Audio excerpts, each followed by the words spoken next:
నేనెవరో మీకు బాగా తెలుసు అనుకుంటా. నేనే అండి, అరటాకుని. ఎంతో స్వచ్ఛమైన భూమి నుంచి పువ్వులతో, కాయలతో, ఆకులతో ప్రతిదీ మీకు యూజ్ అయ్యేటట్టుగానే నేను భూమి నుంచి ఉద్భవిస్తాను. ఒక్కసారి వచ్చానంటే మళ్ళీ నా పిలకతో రావాల్సిందే తప్ప నేను మళ్ళీ మీకు పనికిరాను. నేను మీకు అన్నం తినడానికి కావాలి, ఏదైనా పెళ్ళిళ్ళకు కావాలి, హోటల్స్కి కావాలి. మండి అని గుర్తు రాగానే నా ఆకులే ముందుంటాయి.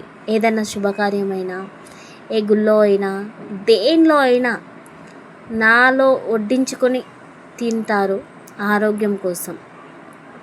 ఎంతో యూజ్ అయ్యే నేను ఎన్ని కష్టాలను అనుభవిస్తానో తెలుసా? పల్లెటూళ్ళలో ఇంటి ముందు అరటి చెట్టు ఉంటే అశుభం అంటారు, తీసి పడేస్తారు. కానీ మీ మంచాలకు నేనే కావాలి, మీరు తినడానికి నేనే కావాలి. నా చెట్లకు పండే పంటను కూడా మీరు యూజ్ చేసుకుంటారు, అమ్ముకుంటారు, తింటారు. నా కాయలతో కూరలు చేసుకుంటారు. నేనంటే ఎంతో యూజ్ అని చెప్పుకుంటారు. అలాగే ఇంటికి పెద్ద కొడుకుగా పుట్టిన ప్రతి వాడిని ఆ ఇంట్లో వాళ్ళు యూజ్ చేసుకుంటారు.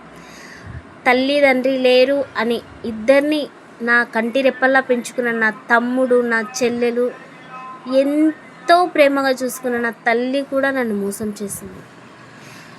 నేను కాయ కష్టం చేసో లేదా ఏదో పని చేసో నా తమ్ముడిని కానీ నా చెల్లెల్ని కానీ నేను చాలా పెద్దవాళ్ళని చేశాను.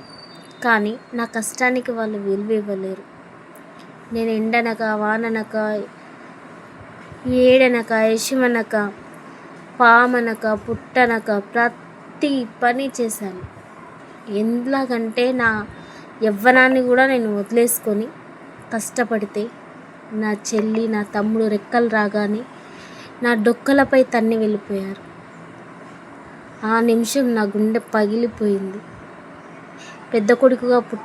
ఇంటికి పెద్ద కొడుకుగా పుట్టడం అనంటే అవసరానికి పుట్టిన ఒక పని మనిషి లేదా పని వస్తువు అంతే తప్ప, వాడి పడేసే ఒక వస్తువు తప్ప ఆ మనసుకి విలువ లేదంటే ప్రేమ అవేవి ఎవ్వరు ఇవ్వరు.